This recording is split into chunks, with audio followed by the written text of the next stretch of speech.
G'day, have I got a story for you? Check the disclaimer. Season 1, episode 57, Pictures. This episode was written and narrated by Laura Reily Truth. Previously. After a while I sit up, and when I open my eyes I see him looking at me. He smiles. That's odd. No one has smiled at me in maybe years. I smile back. Then he says 2 words I thought I'd never hear again. Thank you. Continues. I must have hesitated because Emil gives me a very odd look. I say, no worries. I try to sound like it's no big deal, but I'm kind of proud of myself. I was so selfless. Emil heads to the small dining table and begins shuffling through some papers. Who cares about papers? I stand up and stretch. Oh, it's a really odd feeling to not have to rush off and do whatever that demanding fool wants. Everything feels odd at the moment, but kind of good. I want to have a proper browse around my new house, so I head to the short hall. There are 5 doors, 2 open, the bathroom and the dunny. I check out the bathroom first. There is a shower, bath and sink. The cupboards are full in here too, just like the kitchen. Stuff to clean with, stuff to shave with. The razors are nice and new, very sharp. And there is insect spray in here too. That stuff stings a lot in an open wound or in eyes. Pictures begin to flash in my mind. Pictures of times I've cut open the skin and watched as warmth pours out. I remember the sounds of them screaming. I see pictures of them falling and trying to run as I burn their eyes with various solutions. These are pictures I am very used to. I linger on them, savouring the memory, I suppose. But then I see my reflection in the mirror. I'm grinning, a sinister grin, an expression I don't want to see on my face. It is far too risky to be influenced by these thoughts out here on the surface. That's not you, Claude. I hear a voice in my ear, as though she's looking over my shoulder at the same reflection I am. I close my eyes, shake my head and whisper to myself, I am not going to be that person anymore.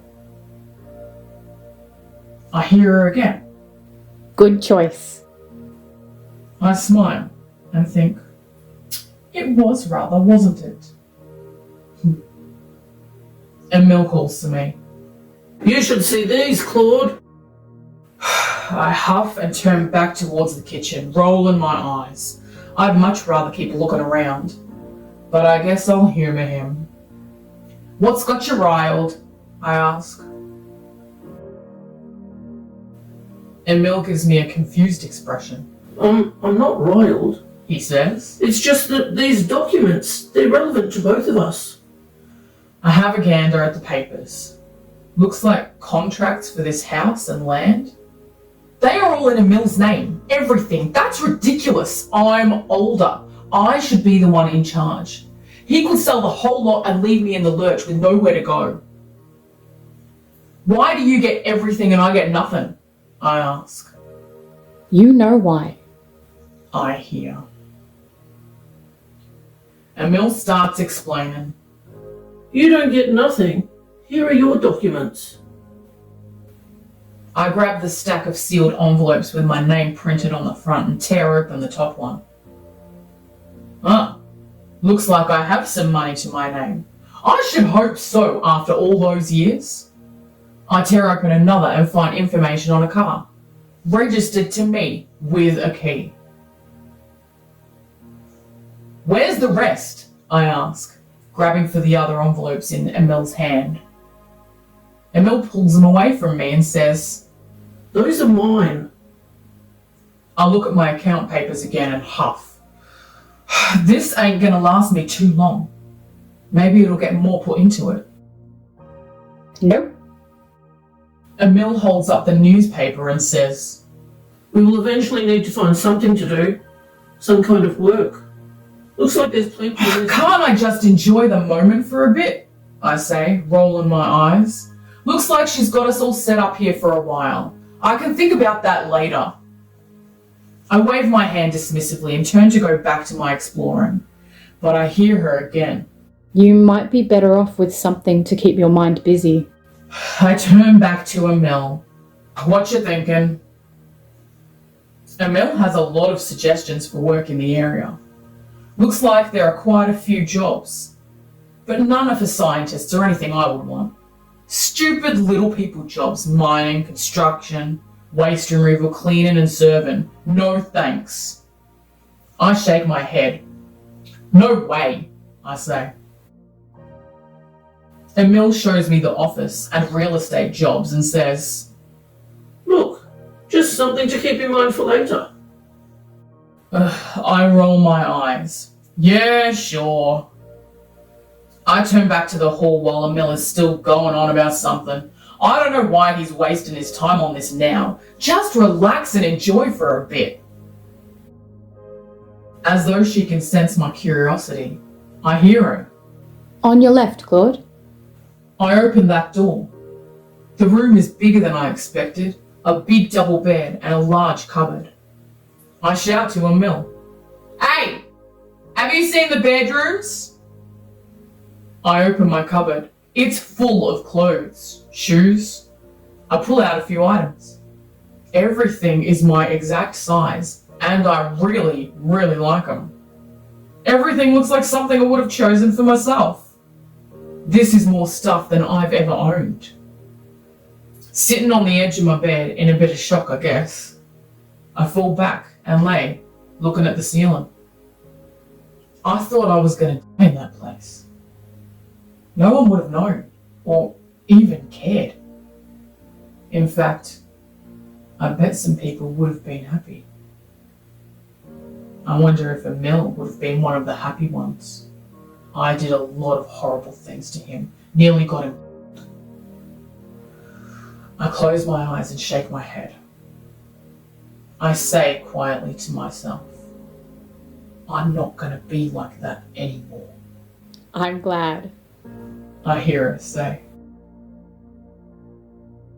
I look to my side, and I see a figure who is both here and not here, like seeing a ghost, I guess. But she's not scary or anything.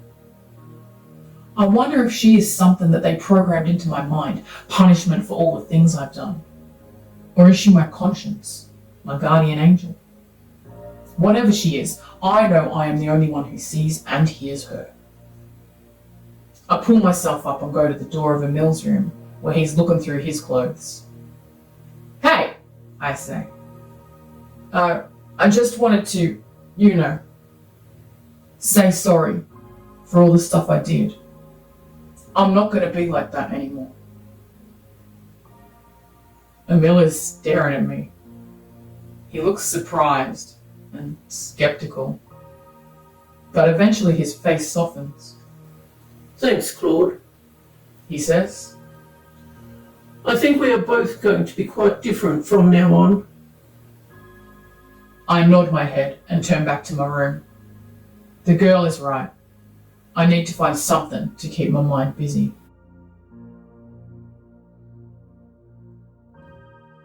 I wake suddenly and listen excitedly.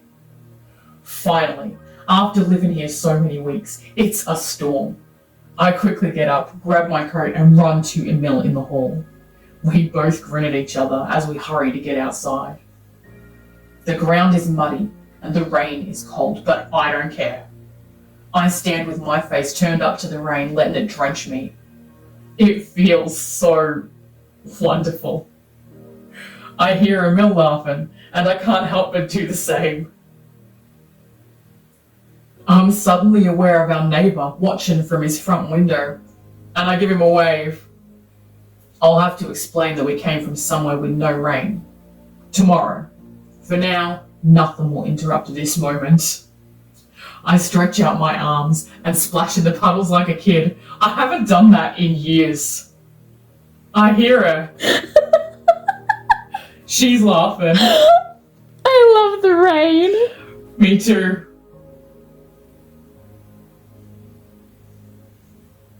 The sun is so bright today. Guess that's to be expected after a rainstorm. Rain one day and sun the next. Typical. I grab my breakfast from the kitchen bench and give Emil a nod. Thanks, mate. He nods back, and after a gulp of his coffee, he says, No worries, bud. I drink a glass of juice as I watch Emil pat himself down, checking he hasn't forgotten anything. He's looking pretty official today. Guess he's hoping it pays off and he gets the job. I'm still not sure what he's looking to do. Apparently, I have to wait and see, in case he doesn't get it. I'm glad we've settled into a routine that works for both of us, though it might have to change if Emil gets this job. Emil is much more organised than I am, eager to start his new life, I guess. I'm eager too, but I don't know what I want to do. I can't let him know that, so I keep it close to my chest, saying, I can think about all that later. Really though, I'm thinking about it now. Emil heads out the door, and I hear his car start. I'll finish my food and then wait a little bit before I grab my denim jacket and head out myself. I stand, looking at the old car that's apparently mine, and sigh. Turning my face to the sun, closing my eyes. It feels so good to have the sun on my skin. I'll never get tired of that. I hear my neighbour. Good morning, son. Today's looking to be a scorcher. I respond. Not a problem for me. I enjoy the sun. He chuckles a little. Seems like you enjoy the rain too. I turn to face him, wondering if he's trying to insult me. I answer. Yeah, well, it didn't rain much where I'm from. What's it to you anyway? I suddenly hear her voice. He's not having a go at you, Claude. He looks at me with an expression that I don't recognise plastered across his aged face and says, Doesn't mean a thing. Just making conversation, son. As he leans back in his chair. I apologise. Sorry, mate. I'm not used to the kind nature of folks around here. He nods with obvious understanding and says, You had better get used to it soon. There aren't many unpleasant people living in this area. I smile nervously. I'll try. He stretches as he stands to go inside, and I notice his massive frame. He is much taller than I am. Broad it too. Looks like he could squash me as easily as I could squash a bug. He pulls his jacket off the back of his seat and I noticed it's covered in gold insignia and coloured badges. He must be an officer of some kind. Probably quite highly ranked. Have a good one, son.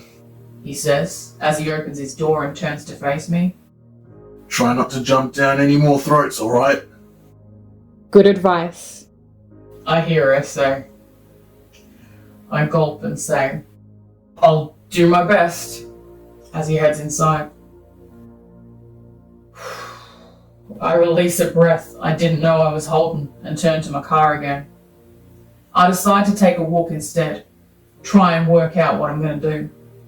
I better remember to head back before it gets too hot. I turn towards the town and start walking.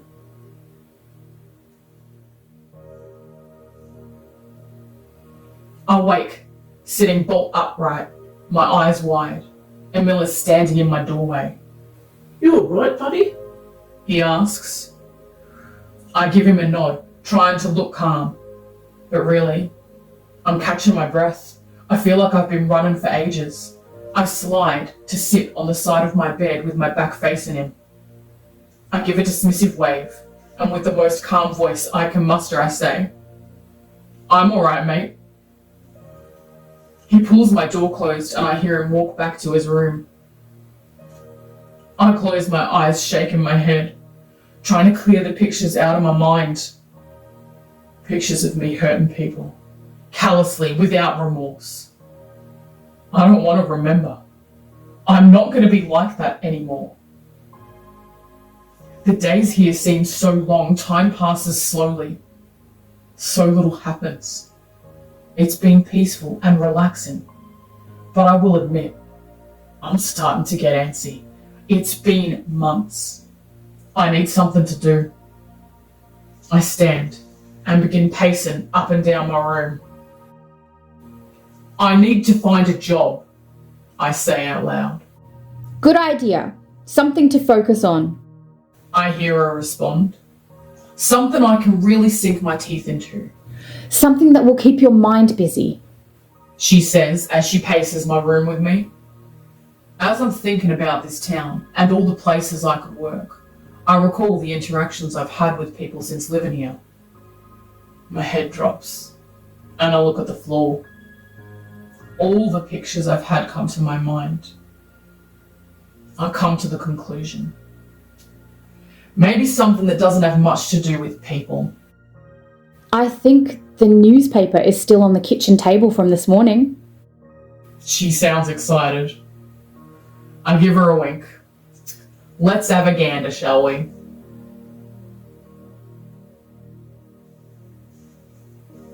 I hear the front door swing open and turn to see Emil walking down the steps with a cold glass of juice. I must have been out here longer than I thought. How goes it? He asks. I'm not 100% sure, but I don't want him to know that.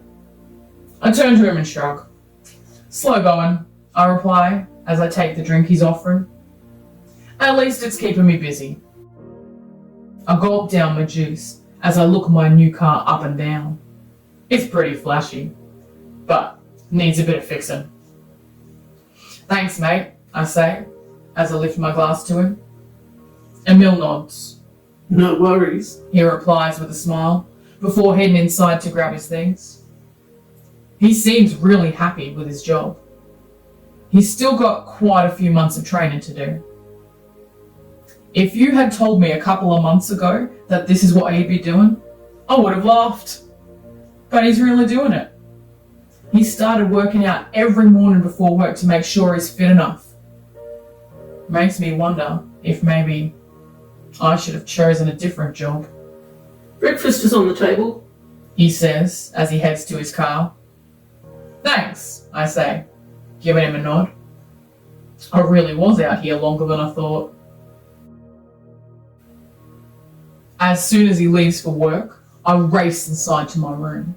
I pull the heavy book out from the bottom of my cupboard and start flipping through to find what I'm looking for. Found it. Spark plugs, or maybe the timing belt. Either way, I probably need to get a replacement part. Well, I wonder how much that'll cost me, I say out loud. I see her appear beside me. Well, you knew what you were getting yourself into, She says with a smile. I guess I should have known better than to buy a flashy Mustang, but I couldn't help myself. I can't be driving around in an old bomb if things go as planned. I'll take my other car into work today. Hunched over the engine of a Falcon, I check my work and remove my tools. This may not be my area of expertise, but I'm a fast learner and this has given me something to study up on, something to occupy my thoughts and time. I've completed quite a few repairs, all on my own now, and people are getting to know me here. Soon, this will be my area of expertise. Start her up, I call to my boss as I listen to the engine. Another good job. We can give him a call now, I say, as he gets out of the car. My boss is looking quite pleased with me as he gestures for me to follow him to the office. I guess I'm calling the customer today. I stand in front of my bathroom mirror and look at my reflection. My skin has darkened and my hair has lightened from the sun. My face is grubby with dirt and motor oil. Very different from the pristine, smug scientist I used to see staring back at me. This is what I see more often now. I'm really pleased to see this grubby, happy face. The pictures are coming to my mind less often. Hopefully soon, they will be gone for good. It's definitely beneficial that I'm not doing anything scientific or medical anymore. I don't ever want to be that person again. I go out to my beautiful car and grab the stack of manuals out of the back. I'm determined to know as much as possible, commit all to memory. Hopefully, I'll be a walking car encyclopedia. I flip open the first manual and start reading. You'll be the most knowledgeable mechanic around, she says, smiling at me. I smile back and laugh. I certainly hope so. It's time to cook dinner, so I start preparing food in the kitchen. Emil isn't home yet, but should be soon. I light the fire on the stove. Pictures come to my mind, remembering all the things I have done with fire, all the things I could do. Some people can't last a long time before they react to a flame on their skin. Different people have different thresholds for pain though. I'm much harder to burn than people would think. Oh no. Bree, are you here? I ask. Claude, I hear her voice in my ear. what are you making? She always comes when I need her. I close my eyes and shake my head. Steak and veg, I reply. You're making one of Emil's favourites. She sounds proud. I smile into the empty room. I'm doing all right, aren't I? I look over my right shoulder, and she smiles and nods at me. Seems you are. I don't know why I care so much what she thinks of me. I'm not even sure what she is. But I know. She's here when I need her. I get everything finished, just as Emil walks in. Hope you're hungry, I say, as I take our plates of food to the coffee table. I definitely am. He says, as he heads to his room. Give me a tick. Emil always gets out of uniform before eating. Wouldn't want to get his uniform all grubby, I guess. I sit down on the couch and start to tuck in. When he joins me, I ask about his day, and he tells me all the things he loves about his job, how he feels he is finally counteracting all the bad he has done, and doing some real good in the world, helping people. I think on his words as I eat.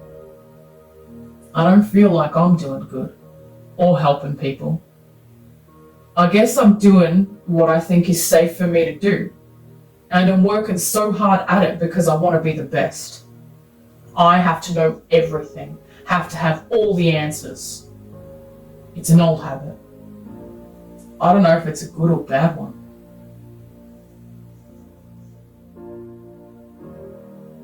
I'm in so much pain, stumbling as I try to walk on my weak legs. I look down at my body and see I'm covered in bruises and cuts from everywhere, slipping on my own as I walk. I try to take a deep breath, but my lungs fill with smoke. I cough and splutter. I feel like I'm gonna vomit. I look in front of me to see a huge fire. I'm afraid. Where am I going? I managed to say, confused. Where am I going? You're going the wrong way. I hear her say.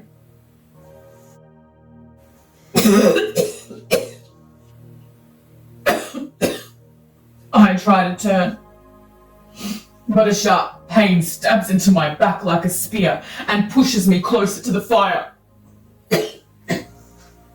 I fall to my knees, barely able to move, barely able to breathe. Please, no! I crawl slowly closer and closer, trying to get away from the pain, until I can no longer move, fall into the ground. I can't breathe. I hurt everywhere. The spear suddenly pulls out of my back. I can feel I'm... With my last bit of strength, I force myself to roll over. Ah! Screaming in pain. I open my eyes to see who is stabbing me. Not a spear.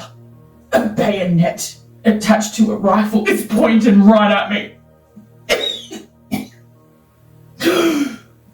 I see my attacker. It's me. My grinning face looking down at me. You are nothing. You are garbage, and today you will die. He swings the bayonet in front of me, laughing loudly, and lunges towards me, cutting right through my chest. Ah! I scream! No! No! No! No! Claude! I sit bolt upright, looking into Emil's concerned face. You alright, buddy? He asks. Yeah, I'm good, I say, as I rise to go to the bathroom. He's trying to help you, Claude. I turn back and say, thanks, Emil. Sorry about that. No problem. He says, as he makes his way back to his room. He must be getting used to it by now. I wash my hands in the bathroom and look at my reflection in the mirror. I don't recognize myself. I've turned very white and I'm covered in sweat. I look weak. I wash my face to help me cool down. Then I shake my head with my eyes closed tight, hoping I'll see something different when I open them. I don't.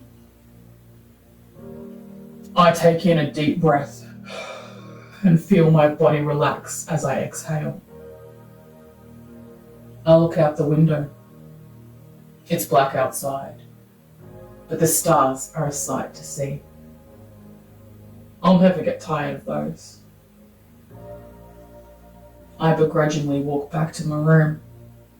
I know I should sleep more, but I stop in the doorway, looking at the state my bed is in, and decide I'd rather have a cuppa.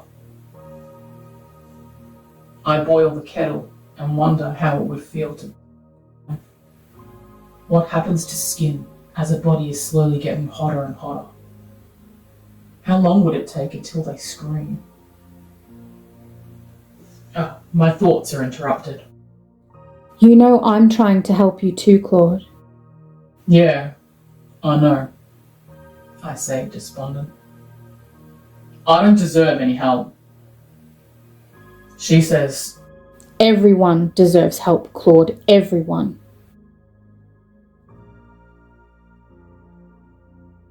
I don't know if I believe her.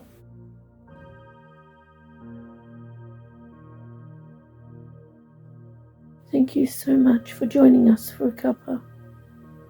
We appreciate your company.